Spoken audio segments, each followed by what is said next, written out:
Ben ritrovati al meteo. Giornata piuttosto grigia sulle nostre regioni dove non mancherà qualche fenomeno. Vediamo dove. Sul Veneto avremo locali foschie o nebbie al mattino sulle pianure, ma in rapido dissolvimento col passare delle ore. Cielo molto nuvoloso e spesso coperto un po' su tutte le province, ma in genere senza ulteriori conseguenze. Temperature minime tra 10 e 13 gradi. Le massime invece oscilleranno tra i 14 e i 17 gradi. Vediamo ora che tempo farà sul Friuli Venezia Giulia.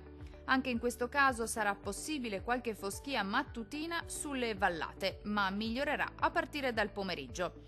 Altrove il cielo si manterrà grigio e anche spesso nuvoloso, ma non sono previste precipitazioni degne di nota. Temperature minime tra 11 e 13 gradi. Massime comprese invece tra 15 e 18 gradi circa. Vediamo infine la situazione meteorologica del Trentino Alto Adige.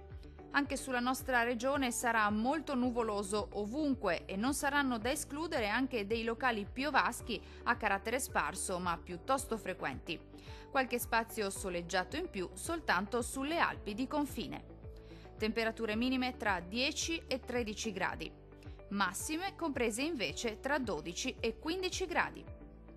Per ora è tutto. Un saluto dal Meteo di Antenna 3.